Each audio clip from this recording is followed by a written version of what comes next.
असार 5 गते रिलिज भएको आइएनजित बहादुर हेर्न गएका थियौँ। राम्रै नै लाग्यो मुभी चाहिँ। अनि त्यसपछि हामी कहाँ गयौँ भनेर एउटा सानो मिनी ब्लग बनाएको छु। यसो स्क्रोल नगरिकन इन्जोय गर्दै हेरिदिनु होला। यो ठाउँ तपाईँलाई देखिसकेपछि रमाइलो नै लाग्छ, जाउँ चाहिँ फिल भइहाल्छ है।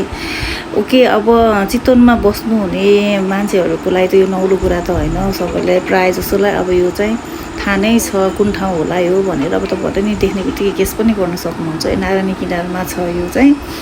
अनि भाइरल प्लेसेस हो, one of the viral places of Chitwan होइन। त्यहाँबाट अब धेरै पटक म गइसकेको थिएँ, तर आज पनि फेरि जाने मौका पाएँ। अलिकति आज चाहिँ शीतलो दिन भएको भएर चाहिँ अनि त्यहाँबाट जाउँ न त भनेर ठिमुरा रिसोर्ट पुगेका थियौँ। अब ठिमुरा रिसोर्ट भन्ने बित्तिकै हजुरहरूलाई अब झस्को त परिसक्यो होला होइन। यो ठाउँ चाहिँ रमाइलो नै छ, पिसफुल छ होइन। अनि त्यहाँबाट यहाँ अब हेर्ने लायकको सबै कुराहरू अभाइलेबल नै छ।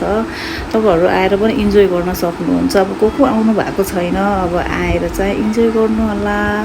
अनि यहाँ चाहिँ टिकटक बनाउनेहरूको भिडभाड पनि देखेँ मैले। अब हामीले पनि गएपछि बनाउनु मन लागिहाल्छ होइन। अनि त्यहाँबाट स्विमिङ पुलहरू पनि थियो, रमाइलो थियो। अनि म फोटो भिडियो पनि खिचेर चाहिँ फर्केँ। Thanks for watching.